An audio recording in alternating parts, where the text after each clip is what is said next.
और परमेश्वर की राज की बातें करता रहा। आए प्रार्थना करेंगे आज के वचन के लिए। धन्यवाद स्वर्गीय पिता, धन्यवाद करते हैं, हम आपकी महिमा करते हैं। जी उठा प्रभु यीशु मसीह, आपकी कृपा हो। आज के वचनों को सीखने के लिए, समझने के लिए आप हमारी मदद करें, सहायता करें। पवित्र आत्मा की हजूरी भरपूरी के लिए हम प्रार्थना करते हैं। पवित्र आत्मा जी, आपकी सहायता के लिए हम प्रार्थना करते हैं। जितने भी लोग पहुंच जगह में पहुंच क्लेश में उपस्थित हैं, आपके वचनों को सुन रहे हैं, सबों को पिता आशीष करें। पवित्र आत्मा की सामर्थ्य उनके जीवन में कार्य करने के लिए, आपकी आशीष होने के लिए हम प्रार्थना करते हैं। स्वर्गीय पिता, आपकी कृपा हो, आपकी दया हो। प्रभु यीशु मसीह, आपकी आशीष हो। ईश्वर जी विनती को, आए के समय को, इधर उपस्थित हर एक व्यक्ति को, जीवन को आपके हाथों में सौंपी करते हैं। मांगते जीवते प्यारे प्रभु यीशु मसीह का पवित्र नाम से मांगते हैं, आमीन। Hallelujah, hallelujah. जैसे कि हमने पढ़ा, प्रेरितों के काम पहला अध्याय उसका 3 आयत में हमने पढ़ा, उसने दुख उठाने के बाद बहुत से पक्के प्रमाणों से अपने आप को उन्हें जीवित दिखाया और 40 दिन तक वह उन्हें दिखाई देता रहा और परमेश्वर के राज्य की बातें करता रहा। हालेलुया। जब लूका, जब प्रेरितों के काम की पुस्तक को जब लिख रहा है, तो ये लिखते हुए कह रहा कि उसने दुख उठाया। प्रभु यीशु मसीह ने दुख उठाया, सूली पर चढ़ गया, बलिदान हुआ, फिर उसको गाड़ा गया, कब्र में रखा गया, फिर तीसरे दिन जी उठा। और जी उठने के बाद बाइबल यहाँ पर ऐसे कहती है, लूका लिखती है कि बहुत से पक्के प्रमाण देकर, कैसे बहुत से पक्के प्रमाणों से अपने आप को जीवित दिखाता रहा। हालेलुया। प्रभु यीशु मसीह जीवित हुआ और जीवित होने के बाद पूरे पक्के प्रमाण दे देकर अपने शिष्य लोगों को साबित किया, बतलाया कि ये जो जीवित है वो आत्मिक रूप से जीवित नहीं है, कोई भूत नहीं है, वो शारीरिक तौर पर क्या है, जीवित है। हालेलुया। और शरीर में जी उठा है। ये लोगों को विश्वास करने के लिए, मानने के लिए, हालेलुया, जब प्रभु यीशु मसीह जीवित हुए तो कोई आत्मिक तौर पर वो जीवित नहीं हुए थे, और शारीरिक तौर पर वही शरीर में, जौन शरीर में प्रभु यीशु मसीह को सूली पर चढ़ाया गया था, उसी शरीर में प्रभु यीशु मसीह जी उठा है। और ये साबित करने के लिए प्रभु यीशु मसीह ने बहुत प्रमाण दिए, पक्के प्रमाण दिए, जो सिर्फ बाइबल में ही नहीं है, उसके अलावा और भी हमें पढ़ने के लिए मिलता है। यहां तक प्रभु यीशु मसीह के जो चेला जो था, जब प्रभु एक घर में जब ऐसा बैठा हुआ था प्रभु यीशु मसीह के चेला लोग, तो यीशु मसीह वहां जाके प्रकट हो गए। सब लोग भूत समझ के क्या हो गया, डरने लगा और भागने लगा। प्रभु यीशु मसीह ने बोला, मैं भूत नहीं, तुम्हारे पास कुछ खाने के लिए है। तो उसे खाने के लिए क्या मिलता पता है, मछली देता है, और वो मछली को खाता है। उसके बाद फिर कहता, भूत को, आत्मा को हड्डी और मांस नहीं होता है, जैसे कि तुम मुझे देखते हो। मतलब प्रभु यीशु मसीह के पास शरीर भी था, मांस भी था, हड्डी भी था, वो भूत नहीं था। इसलिए वो थोमा को बोला, तुम मेरे पास आओ और अपना उंगली मेरे हाथ में डालो और देखो और विश्वास करो। Hallelujah, hallelujah. तो आज का जो ईस्टर जो इसलिए मनाया जाता है, ईस्टर इसलिए याद किया जाता है क्योंकि ईस्टर रविवार के दिन प्रभु यीशु मसीह का जी उठने का दिन है। जो ईस्टर का जो समय है, उस दिन यीशु मसीह ने जी उठा है, इसलिए आज पूरा दुनिया क्या है, ईस्टर मनाने में लगा हुआ है। प्रभु यीशु मसीह को जी उठा ऐसे करके वह याद करने के लिए पूरी दुनिया आज क्या है, चर्च में इकट्ठा हो गया है और प्रार्थना कर रहा है, और ये दिखा रहा कि हमारा यीशु जीवित है और भी वो आने वाला है। हम जब ये फिर तो काम जब नीचे जब पढ़ते हैं तो कहता है, उन्हें जीवित दिखाया और 40 दिन तक वह उन्हें दिखाई देता रहा। जीवित होने के बाद पक्के प्रमाण दे देकर साबित किया कि यीशु जिंदा है। उसके बाद वो 40 दिन तक अपने शिष्य लोगों के साथ में रहा और 40 दिन तक उन्हें दिखाई देते रहा, उनसे बातें करते रहा, परमेश्वर के राज्य के बारे में बातें करता रहा, परमेश्वर की राज्य के बारे में बातें करते रहा। उसके बाद 40 दिन के बाद जब हम नीचे पढ़ते हैं, हम आप लूका में भी पढ़ सकते हो, मरकुस में भी पढ़ सकते हो, यीशु मसीह स्वर्ग में उठा लिया गया, जिसको हम स्वर्गारोहण बोलते हैं, स्वर्ग में उठा लिया गया। और 40 दिन के बाद हुआ। हम एक पढ़ेंगे मत्ती रचित सुसमाचार, यीशु मसीह का जी उठना कैसा था उसके बारे में पढ़ेंगे। मत्ती रचित सुसमाचार निकालें, उसका 28 अध्याय, मत्ती रचित सुसमाचार 28 अध्याय, उसका 1 से लेकर 10 तक। सप्त के दिन के बाद सप्ताह के पहले दिन पांव फटते ही मरियम मगदलीनी और दूसरी मरियम कब्र को देखने आई। हाँ। और देखो एक बड़ा भूकंप हुआ, क्योंकि प्रभु का एक दूत स्वर्ग से उतरा और पास आकर उसने पत्थर को लुढ़का दिया और उस पर बैठ गया। हाँ। उसका रूप बिजली का सा और उसका वस्त्र पाले के समान उज्जवल था। हाँ। उसके भय से पहरुए कांप उठे और मृतक समान हो गए। स्वर्गदूत ने स्त्रियों से कहा, मत डरो, मैं जानता हूँ कि तुम यीशु को जो क्रूस पर चढ़ाया गया था ढूंढती हो। वह यहाँ नहीं है, परंतु अपने वचन के अनुसार जी उठा है। आओ यह स्थान देखो जहाँ प्रभु पड़ा था। हालेलुया। स्वर्गदूत यहाँ क्या संदेश दे रहा? क्या संदेश दे रहा? चकित ना हो, अपने वचन के अनुसार जी, अपने वचन के अनुसार जी उठा।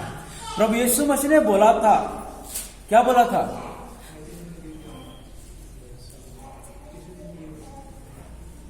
मनुष्य का पुत्र को नूह का चिन्ह दिया था कि जैसे नूह नहीं, योना, जैसे योना मछली के पेट में 3 दिन तक पड़ा रहा, वैसे ही प्रभु यीशु मसीह 3 दिन तक कब्रों में पड़ा रहा। तीसरे दिन वो जी और बोला, इस मंदिर को क्या करो, गिरा दो, मैं इसे क्या करूंगा, 3 दिन में खड़ा करूंगा। वो यरूशलेम मंदिर के बारे में नहीं, वो अपने आप के बारे में बोल रहे हैं।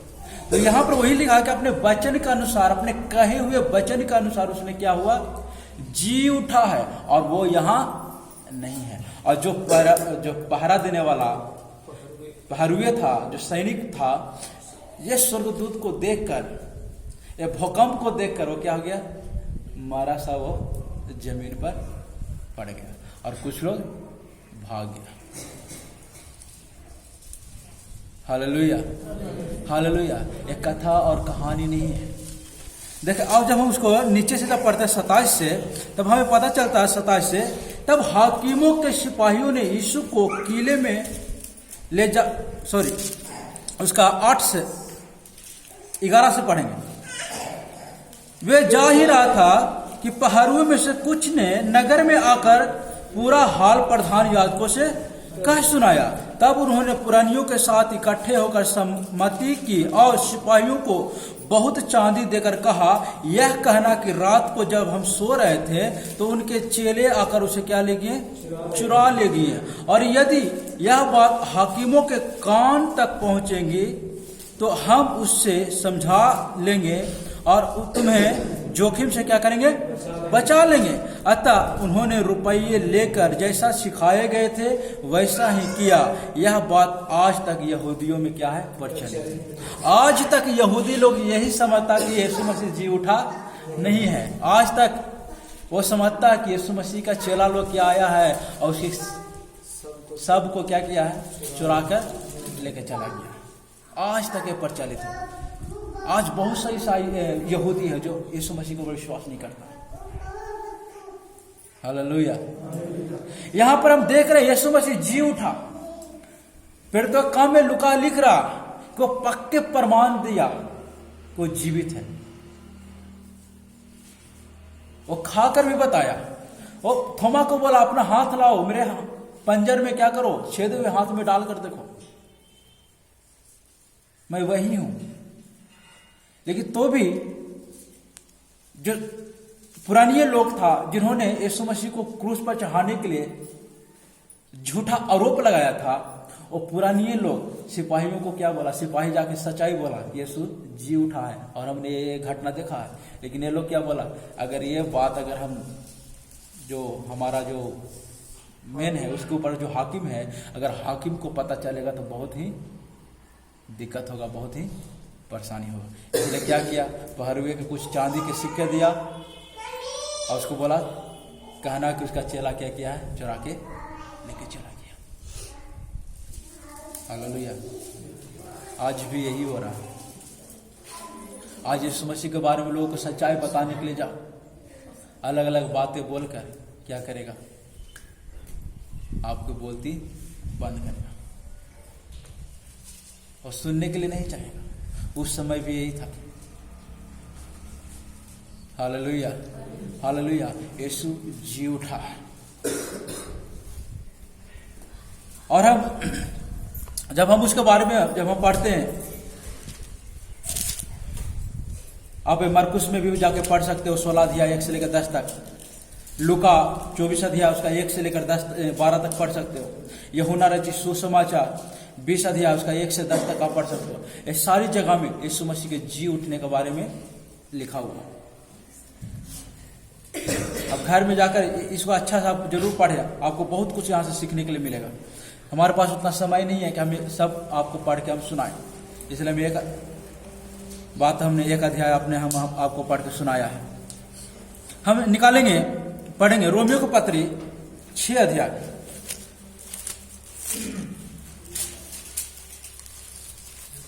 6 उसका 9 आयत पढ़े। क्योंकि यह जानते हैं कि मसीह मरे हुए से जी उठकर फिर मरने का नहीं, हाँ, उस पर फिर मृत्यु की प्रभुता नहीं होने की। हालेलुया। क्योंकि वह जो मर गया था तो पाप के लिए एक ही बार मर गया, परंतु जो जीवित है तो परमेश्वर के लिए जीवित है। हालेलुया।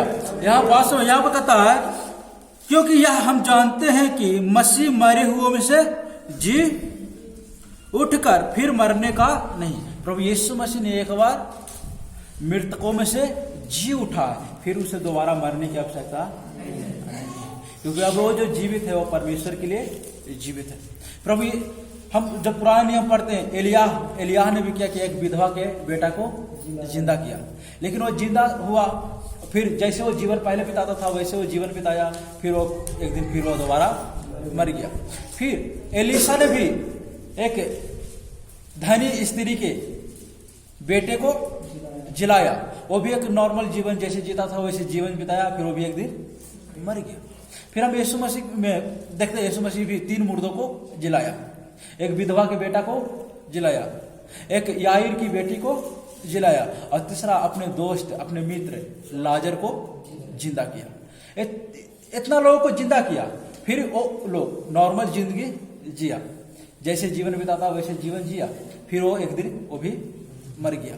फिर हम पतरस के बारे में पढ़ते हैं, पतरस भी एक मुर्दा को जिलाया, प्रेरित पौलुस भी एक मुर्दा को जिलाया, लेकिन वो जीवित हुआ, लेकिन फिर एक साधारण जिंदगी जीकर वो भी फिर क्या हो गया, मर गया। लेकिन प्रभु यीशु मसीह के जीवन में वैसा नहीं है, वो जीवित हुआ, फिर वो मरने के लिए नहीं, वो एक ही बार मरा।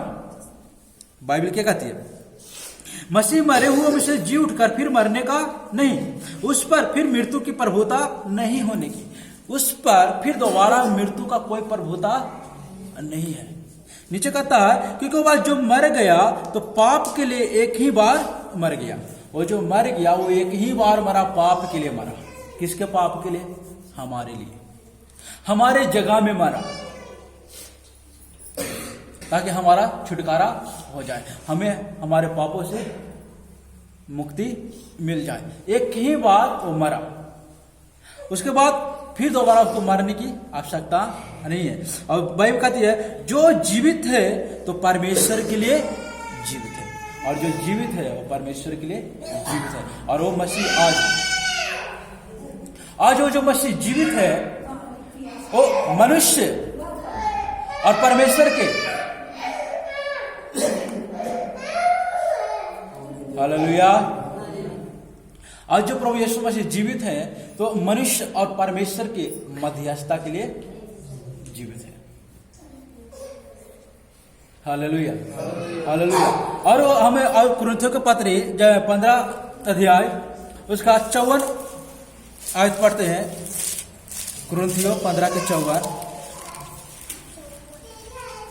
और जब यह नाशवान अविनाशी को पहन लेगा, हाँ, और यह मरणहार अमरता को पहन लेगा, तो वचन जो लिखा है पूरा हो जाएगा। हालेलुया।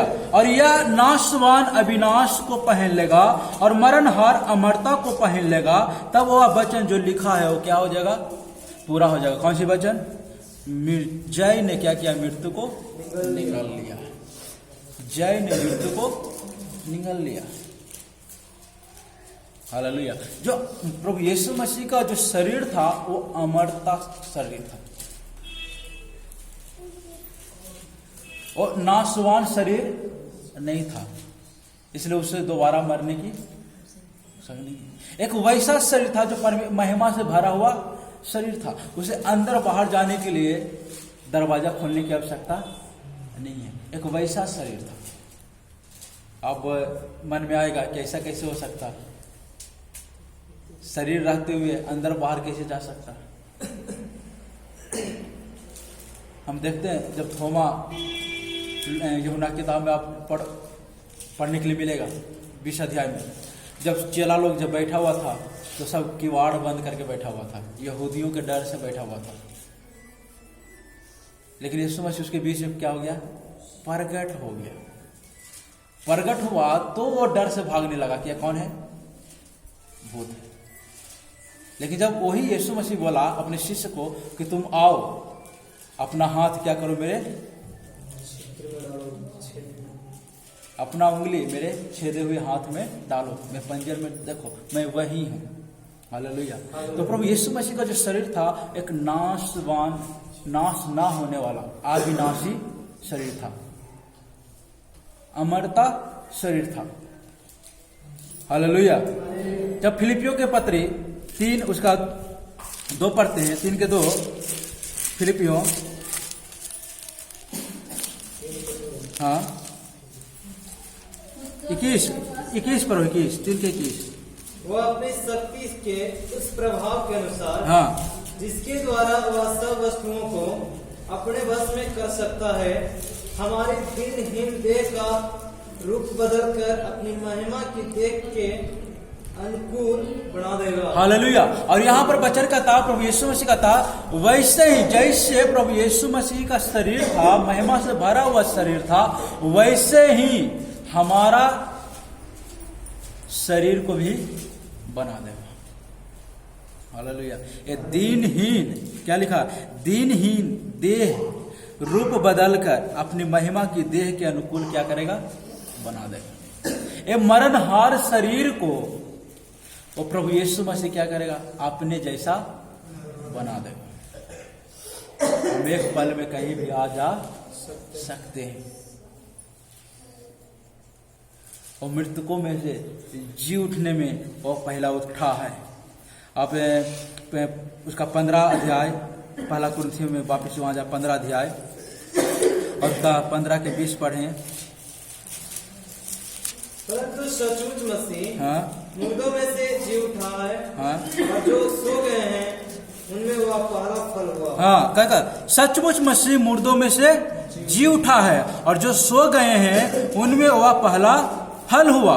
क्योंकि जब मनुष्य के द्वारा मृत्यु आई तो मनुष्य ही के द्वारा मरे हुओं का पुनरुत्थान भी आया। किसके द्वारा मृत्यु आया? मनुष्य के द्वारा आया ना। मनुष्य के द्वारा मृत्यु आई तो मनुष्य ही के द्वारा मरे हुओं का क्या आया? पूर्ण उत्थान आया। और 22 का था, और जैसे आदम में सब मरते हैं वैसे ही मसीह यीशु में सब क्या हो गया? जिलाए जाएंगे। उसके बाद 23 कहता है, परंतु हर एक अपनी अपनी बारी से पहला फल मसीह, फिर मसीह के आने पर उसके लोग, उसके बाद अंत होगा। हालेलुया। तो ये जो पुनरुत्थान है, पुनरुत्थान 3 भाग में है। पहला जो पुनरुत्थान है वो प्रभु यीशु मसीह का हो चुका है, और दूसरा पुनरुत्थान जो है वो विश्वासियों का पुनरुत्थान है, जो प्रभु यीशु मसीह में मर गए हैं और जो प्रभु यीशु मसीह में आज जीवित हैं। जो मर गया, थिस्सलुनीकियों 4 के 13 से आप जब पढ़ोगे तो नीचे कहता है, पहला थिस्सलुनीकियों 4 अध्याय उसका 13 से आप पढ़ोगे तो इसका कहता है कि जो मसीह यीशु में सो गए हैं वो जी उठेंगे, और जो जीवित हैं वो बदल जाएंगे। हालेलुया।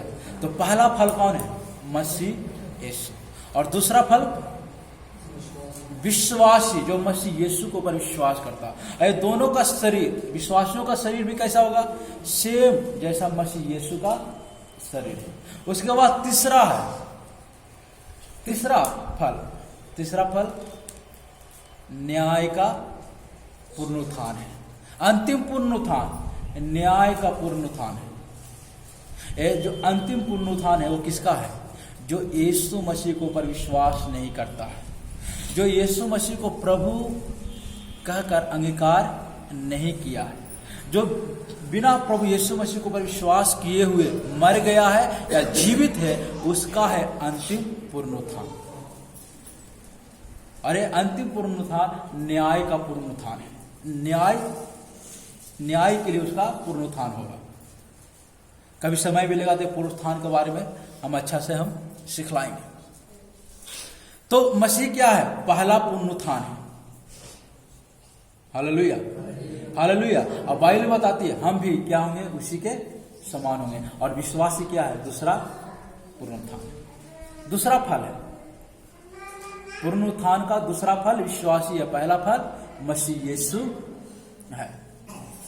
Hallelujah, hallelujah, hallelujah. और हम जब पहला यूहन्ना 3 अध्याय 2 और 3। हे प्रियो, अब हम परमेश्वर की संतान हैं। हाँ। और अभी तक यह प्रकट नहीं हुआ कि हम क्या कुछ होंगे। हाँ। इतना जानते हैं कि जब वह प्रकट होगा हाँ। तो हम उसके समान होंगे। हाँ। क्योंकि उसको वैसा ही देखेंगे जैसा हुआ है। हालेलुया। हम वैसा ही उसको देखेंगे जैसा हुआ है, तो हम भी वैसा ही।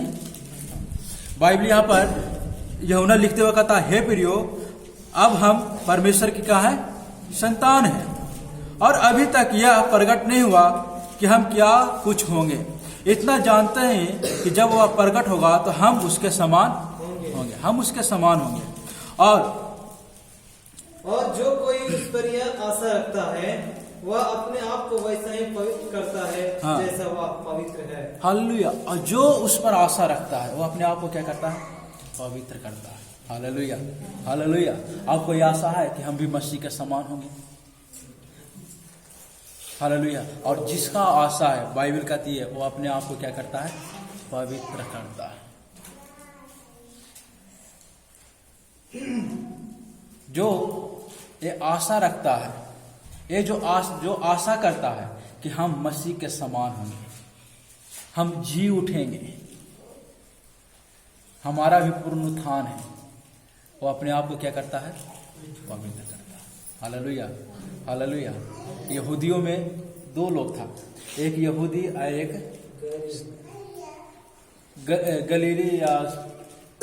गलीली, ऐसे कुछ गलीली है, गलीलियों।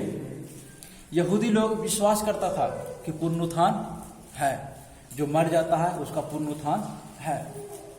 और लेकिन जो गलीली लोग हैं वो पुनरुत्थान के ऊपर विश्वास नहीं करता था, बोलता था कि पुनरुत्थान होता ही नहीं है।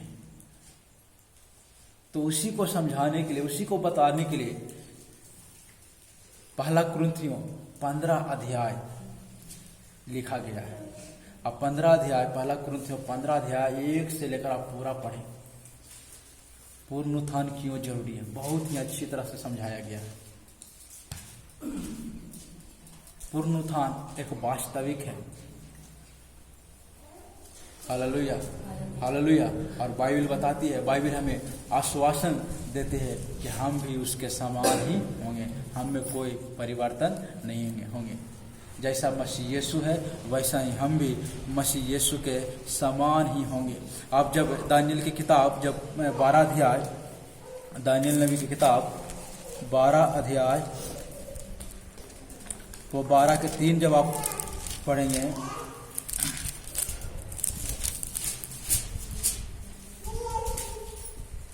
तब सिखाने वालों की चमक हाँ आकाश मंडल की सी होगी, हाँ, और जो बहुतों को धर्मी बनाते हैं वे सर्वदा तर्क समान प्रकाशमान रहेंगे। हालेलुया। उसका दो पढ़ना। जो भूमि के नीचे सोए रहेंगे, हाँ। उनमें से बहुत से लोग जाग उठेंगे। हाँ कितने तो सदा के लिए, सदा के जीवन के लिए, हाँ, और कितने अपने नाम धराए और सदा तक अत्यंत घिनौने ठहरने के लिए। Hallelujah, hallelujah. यहाँ क्या कहता वचन? जो भूमि के नीचे सोए रहेंगे, उनमें से बहुत से लोग जाग उठेंगे। बहुत से लोग जो मर गए हैं, जो दफनाया गया है, जो डूबकर पानी में ही रह गया है, जिसको जला दिया गया है, और सब क्या हो जाएंगे? जी उठेंगे, जी जाग उठेंगे। कितने तो सदा के जीवन के लिए, कितने क्या के लिए जाग उठेंगे? सदा जीवन पाने के लिए। और कितने अपनी नाम धराई और सदा का अत्यंत घिनौने ठहरने के लिए। ये अत्यंत घिनौने ठहरने के लिए, नाम धराई के लिए दूसरा व्यक्ति है, वो हमेशा नरक के आग में जलते रहने के लिए जी उठेगा। इसलिए पता है, अंतिम पुनरुत्थान जो है वो न्याय का पुनरुत्थान है। अब परमेश्वर का वचन प्रकाशित वाक्य कहता है, धन्य है वह जो पहले पुनरुत्थान के भागी है। प्रकाशित वाक्य 15 अध्याय 20 अध्याय आप निकाल के पढ़ लें। प्रकाशित वाक्य 20 उसका 6 आयत होगा।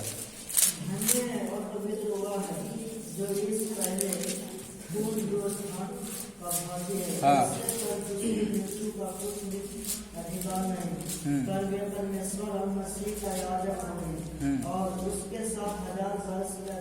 हालेलुया। और उसके साथ 1000 वर्ष तक क्या करेंगे? राज्य करेंगे। क्या कहता? धन्य और पवित्र वह है जो इस पहले पुनरुत्थान के भागी है, जो पहले पुनरुत्थान के भागी है, जो जीवन पाने के लिए जो जी उठेगा वही पवित्र है और वही धन्य है। और इसके बारे में कहता, पहले पुनरुत्थान के भागी हैं, ऐसे पर दूसरी मृत्यु का कुछ भी अधिकार नहीं है। दूसरा मृत्यु कहने का दूसरा मृत्यु क्या है? नरक है। पहला मृत्यु क्या है? शारीरिक मृत्यु, शारीरिक तौर पर मर जाना, वो पहली मृत्यु है। दूसरा मृत्यु क्या है?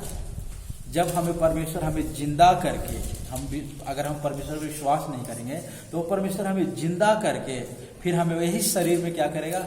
अनंत आग में डालेगा, जिसको नरक कहता है। इसलिए दानियल भी लिखता है, कहता अत्यंत घिनौने ठहरने के। जो दूसरी जो अंतिम जो न्याय का जो पुनरुत्थान है, उस पुनरुत्थान में अनंत घिनौने ठहरने के लिए और अनंत दुख भोगने के लिए जी उठेगा। हमारी आत्मा को नरक में नहीं डाला जाएगा। एक बात ये ध्यान में रखें, हमारी आत्मा को नरक में नहीं डाला जाएगा। किसको डाला जाएगा? शरीर के साथ डाला जाएगा। अभी आदमी मरता तो क्या होता है? शरीर मिट्टी में मिल जाता है और आत्मा चला जाता है, विश्राम में चला जाता है। उसके लिए एक जगह बना के परमेश्वर ने रखा है, अधोलोक उसको बोलते हैं। वो अधोलोक में आत्मा चला जाता है। वो अधोलोक में जब तक वो विश्राम पाते रहता है, जब तक प्रभु यीशु मसीह दोबारा इस दुनिया में ना आ जाए और 1000 साल तक राज्य को पूरा ना करे, तब तक वो आत्मा अधोलोक में क्या है? विश्राम कर रहा है। जब 1000 साल जब पूरा हो जाएगा परमेश्वर की राज जब पृथ्वी पर, तो 1000 साल के बाद फिर वो पर क्या करेगा? जो अधोलोक में जितने भी लोग हैं और उस समय जितने भी लोग हैं जीवित है, सबको फिर क्या करेगा? जो जीवित है उसको बदल देगा, और जो मर गया उसको क्या करेगा? जीवित करेगा उसी के शरीर में। उसके बाद उसको शरीर के साथ उसको नरक में डाल दिया जाएगा। इसलिए दानियेल लिखता है कि वो अत्यंत घिनौने ठहरने के लिए जी उठेगा। और यहाँ पर इसलिए प्रकाशित वाक्य में यूहन्ना लिखते हुए कहता है कि धन्य है वह जो पहले पुनरुत्थान के भागी हैं, ऐसों पर दूसरे मृत्यु का कुछ भी प्रभाव नहीं, पर वे परमेश्वर और मसीह यीशु के क्या होंगे? याजक होंगे, और उसके साथ 1000 वर्ष तक क्या करेंगे? राज करेंगे। 1000 वर्ष तक राज करेंगे इसी पृथ्वी पर। इसलिए जब तक राज्य प्रभु यीशु मसीह का राज 1000 साल का राज इस पृथ्वी पर पूरा ना हो जाए, पृथ्वी नाश होने वाला नहीं है, ये पृथ्वी समाप्त होने वाला नहीं है। क्योंकि परमेश्वर का वचन है, कहता आकाश और पृथ्वी टल जाएगा पर परमेश्वर का वचन में से एक मात्रा, एक बिंदु भी बिना पूरा हुए नहीं है। Hallelujah, hallelujah. ऐसे तीसरा विश्व युद्ध हो जाए या चौथा विश्व युद्ध हो जाए, जितना बड़ा बम है वो फट जाए, ये पृथ्वी नाश होने वाला नहीं है। क्योंकि इसी पृथ्वी पर परमेश्वर का 1000 साल का राज्य होने वाला है। Hallelujah, hallelujah, hallelujah, hallelujah. इंसान मर सकता है, विश्वासी मर सकता है, लेकिन जो विश्वासियों के साथ परमेश्वर ने जो वाचा बांधा है वो वाचा बिना पूरे हुए समाप्त नहीं होगा। Hallelujah, hallelujah. यीशु जी उठा और जी उठने में पहला उठा है, जी उठने में पहला उठा है। आप यूहन्ना रचित सुसमाचार 5 अध्याय पढ़ेंगे, निकाल लें 5 अध्याय, इसका 28 और 29। इससे अचंभा मत करो, हाँ, क्योंकि वह समय आता है, हाँ, कि जितने कब्र में हैं, हाँ, वे उसका सब सुनकर निकल आएंगे। हालेलुया। यहाँ पर भी यूहन्ना लिखते हुए कह रहा कि इससे अचंभा मत हो, अचंभित ना हो। जो कब्र में पड़े हुए हैं वे उसका शब्द सुनकर निकल आएंगे। हालेलुया। जो कब्र में जितने भी लोग पड़े हैं वो सब उसका शब्द सुन के क्या होगा? निकल आएंगे। उसके बाद 29, जिन्होंने भलाई की है, हाँ, वे जीवन के पुनरुत्थान के लिए जी उठेंगे, हाँ, और जिन्होंने बुराई की है वे दंड के पुनरुत्थान के लिए जी उठेंगे। हालेलुया। यहाँ पर भी 2 पुनरुत्थान के बारे में दानियेल भी लिखता है, 2 पुनरुत्थान के बारे में। पहला पुनरुत्थान जीवन के लिए, दूसरा पुनरुत्थान दानियेल क्या लिखता है? अनंत घिनौने ठहरने के लिए। और यहाँ पर यूहन्ना भी कहता है पहले पुनरुत्थान जीवन के पुनरुत्थान है, और जो दूसरा पुनरुत्थान है जी उठेंगे। जिन्होंने बुराई की है वे दंड के पुनरुत्थान के लिए जी उठेंगे। जो गलत किया है, जो पाप किया है, जो पाप में पड़े हुए रहता है, जिन्होंने परमेश्वर को विश्वास नहीं किया, जिन्होंने यीशु मसीह को विदेशियों का देवता या भगवान करके उसको इग्नोर किया है, और सब न्याय के लिए उसका पुनरुत्थान होगा। जीवन के लिए नहीं, उसका न्याय के लिए पुनरुत्थान होगा। Hallelujah, hallelujah. इसलिए परमेश्वर का वचन कहता है,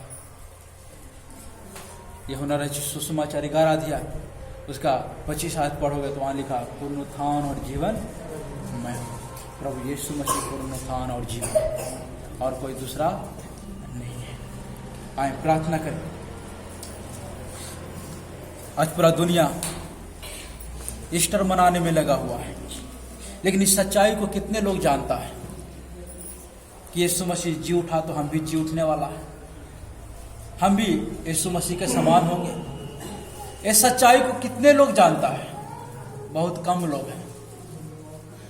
लोग सिर्फ हैप्पी ईस्टर करने के पीछे लगा हुआ है, लेकिन प्रभु यीशु जी उठा है, वैसे हम भी जी उठने वाले हैं जीवन पाने के लिए। आए प्रार्थना करें। हम प्रार्थना करने के लिए जा रहे हैं। आप सब मिलकर प्रार्थना करें। धन्यवाद सर्वशक्तिमान पिता, धन्यवाद दयालु परमेश्वर, राजाओं का राजा, प्रभु का प्रभु, अति महान परमेश्वर, करुणा निधान परमेश्वर, दयालु परमेश्वर, जीवित पिता, आपकी कृपा, प्रभु यीशु मसीह आपकी आशीष। इधर उपस्थित हर एक व्यक्तियों के लिए प्रार्थना करते हैं, सबों को आशीष करे पिता। जो दुखी है, परेशान है पिता, तकलीफ में है, बीमारी में है, उन्हें आशीष करे पिता। उनके जीवन में आपकी कृपा, आपकी दया, प्रभु यीशु मसीह आपकी आशीष हो पिता। जितने भी लोग आपके वचनों को सुने पिता, सबों को आशीष करें, अपनी सामर्थ से भर दें। पवित्र आत्मा की हजूरी के लिए, पवित्र आत्मा की भरपूरी के लिए हम प्रार्थना करते हैं। आपकी प्रेम, आपकी दया के लिए पिता हम धन्यवाद करते हैं। ये छोटी सी विनती को पिता है कि समय को इधर उपस्थित हर एक व्यक्ति को, जीवन को हम आपके हाथों में सौंपी करते हुए मांगते, जीवते प्यारे प्रभु यीशु मसीह का पवित्र और सामर्थ्य नाम से मांगते हैं, आमीन।